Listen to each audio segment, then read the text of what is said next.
तो जब इस देश का विभाजन मजहब के आधार पे हो गया तो मजहब के आधार पे नियम कानून होना चाहिए क्या? जोर से बोलिए। इतना जोर से नहीं, और तेज। इस देश का विभाजन किस आधार पे हुआ? तो मजहब के आधार पे नियम कानून होना चाहिए क्या? मजहब के आधार पे वक्फ बोर्ड और वक्फ ट्रिब्यूनल होना चाहिए क्या? मजहब के आधार पे माइनॉरिटी कमीशन होना चाहिए क्या? मजहब के आधार पे माइनॉरिटी अफेयर मिनिस्ट्री होनी चाहिए क्या? मजहब के आधार पे लोन होना चाहिए क्या? मजहब के आधार पे वजीफा होना चाहिए क्या? मजहब के आधार पे यूनिवर्सिटी होनी चाहिए क्या? मजहब के आधार पे कॉलेज होना चाहिए क्या? इसीलिए मैंने पीआईएल फाइल किया कि माइनॉरिटी मेजॉरिटी का कॉन्सेप्ट खत्म कर दिया जाए और एक देश एक विधान लागू किया जाए। मामला सुप्रीम कोर्ट में चल रहा है। हमने ये कहा कि जब देश का विभाजन मजहब के आधार पे हो गया तो फिर मजहब के आधार पे कुछ भी नहीं होना चाहिए, बल्कि एक देश एक विधान, एक देश एक देश। लेकिन उसमें दिक्कत क्या आ रही है? दिक्कत यह आ रही है कि संविधान की व्याख्या किसको करना है? हमारे सुप्रीम कोर्ट के माननीय जजों को। सुप्रीम कोर्ट के जज, चलो वर्तमान वाले तो ठीक है, पहले वाले कौन थे? पहले सुप्रीम कोर्ट में वो लोग जज बने जिनके पिताजी अंग्रेजों के जमाने में बैरिस्टर थे या वो खुद बैरिस्टर थे। क्योंकि वो अंग्रेजों के जमाने में बैरिस्टर थे तो उनकी सोच भी क्या थी? अंग्रेजी। ना उन्होंने वेद पुराण पढ़ा था ना बाइबल कुरान पढ़ा था, लेकिन कहते थे वेद पुराण बाइबल कुरान एक समान होता है। जब ना उन्होंने धर्म को समझा ना उन्होंने मजहब को समझा, लेकिन संविधान में जहां रिलीजन शब्द लिखा हुआ है उसको उन्होंने धर्म समझ लिया। हमारे माननीय सुप्रीम कोर्ट के पहले के जजों ने कई गलतियां किया, कई गलत फैसले हो गए। उन फैसलों को मैं बार बार कोशिश कर रहा हूं ठीक कराने के लिए।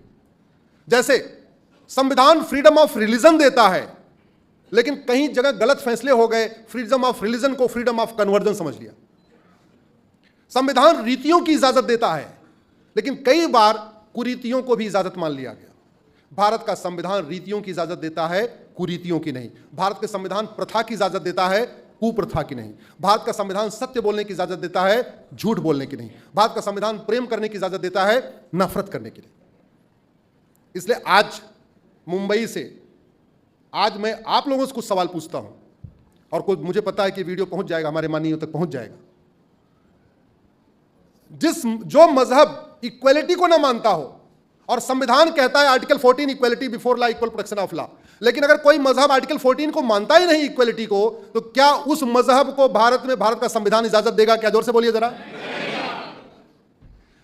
जो संविधान कहता है किसी से भेदभाव नहीं करना, religion race caste sex place of birth के आधार पर भेदभाव नहीं करना, लेकिन अगर कोई मजहब रिलीजन के आधार पर भेदभाव करता है, पूजा पद्धति के आधार पर भेदभाव करता है, इबादत के आधार पर भेदभाव करता है, जीवन जीने के तरीके के आधार पर भेदभाव करता है, कपड़ों के आधार पर भेदभाव करता है, क्या उस रिलीजन को, उस किताब को भारत का संविधान मान्यता दे सकता है क्या? जोर से बोलिए। लेकिन हमारे संविधान की शपथ लेने वाले सांसद, विधायक, मंत्री और जज इस बात को समझ नहीं पा रहे।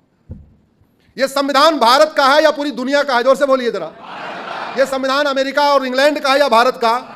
यह अरब, दुबई, कुवैत का है या भारत का है? तो यह संविधान भारत की संस्कृति को मजबूत करेगा, अरब, दुबई, कुवैत की संस्कृति को मजबूत करेगा? यह संविधान भारत की संस्कृति को मजबूत करेगा या अमेरिका और यूरोप की संस्कृति को मजबूत करेगा?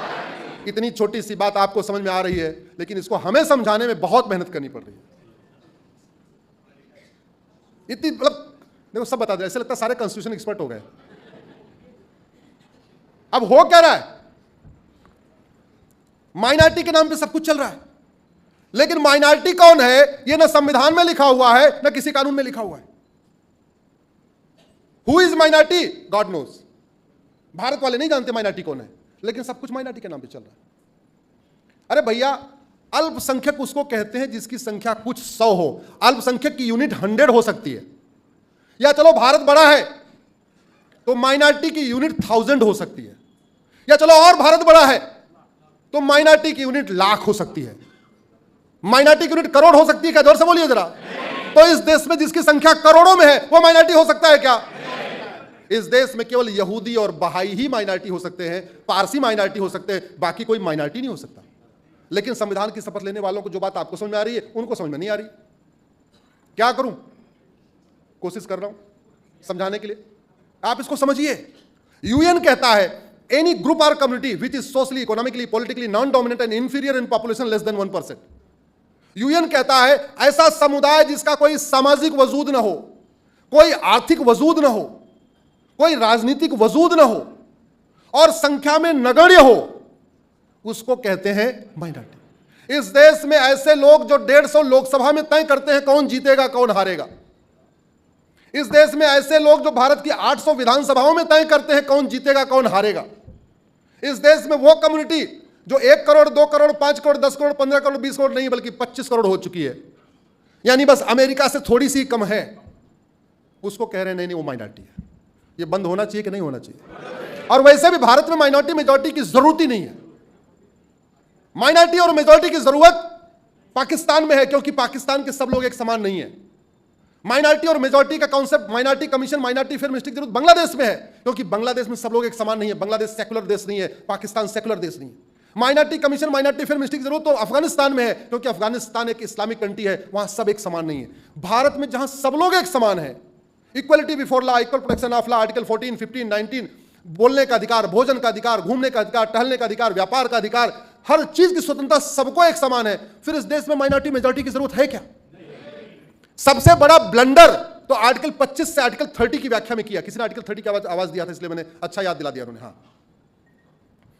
भारत के संविधान का आर्टिकल 30 कहता है कि जो रिलीजियस माइनॉरिटी है, जो लिंग्विस्टिक माइनॉरिटी है, जो भाषा के आधार पे बहुत कम है या मजहब के आधार पे बहुत कम है, उनको स्कूल खोलने का अधिकार है, यह कहता है संविधान।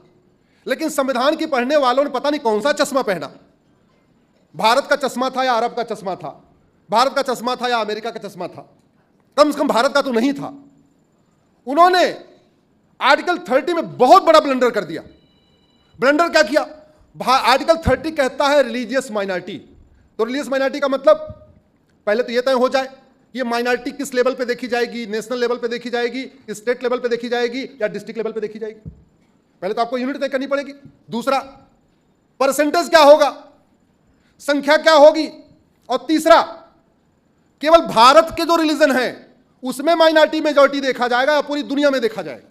अगर पूरी दुनिया में देखा जाएगा तो दुनिया में तो 1100 रिलीजन है, तो फिर तो 1100 माइनॉरिटी होनी चाहिए भारत में, अगर रिलीजन के आधार पर माइनॉरिटी देखना है।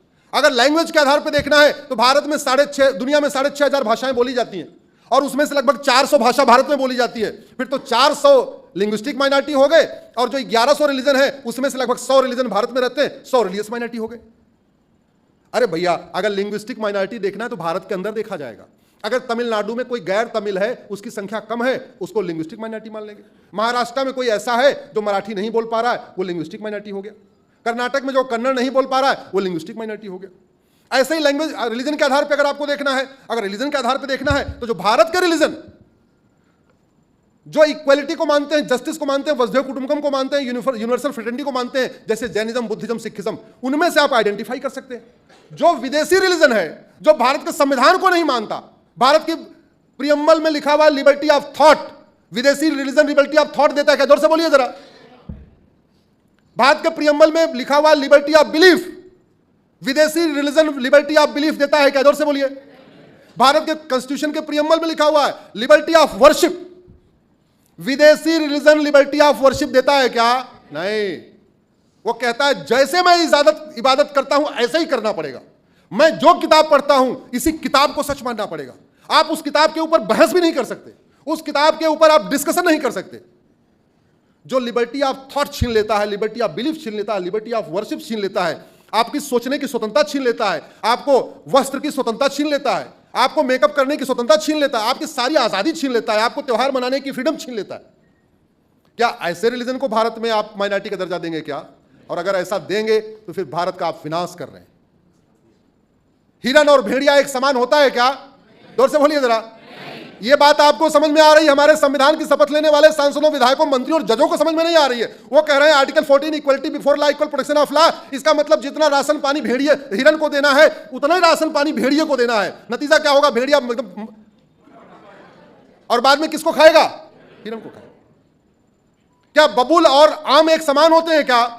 लेकिन संविधान की शपथ लेने वाले कह रहे हैं बबूल भी ट्री है, आम भी ट्री है, equality before law, equal protection of law. जितना खाद पानी आप आम को दे रहे हो उतने खाद पानी बबूल को दो। बाद में नतीजा क्या होगा? पहले बबूल का छोटा छोटा कांटा था, खाद पानी पाके बबूल का।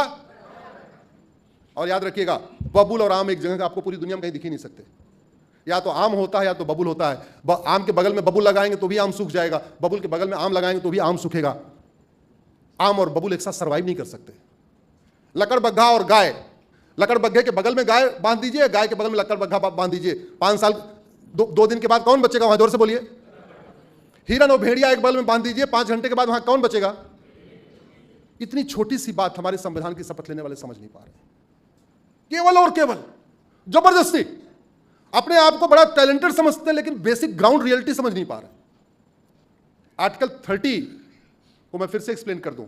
आर्टिकल 30 एजुकेशन इंस्टीट्यूशन खोलने की इजाजत देता है, सेकुलर एजुकेशन इंस्टीट्यूशन खोलने की इजाजत देता है, रिलीजियस एजुकेशन खोलने की नहीं देता।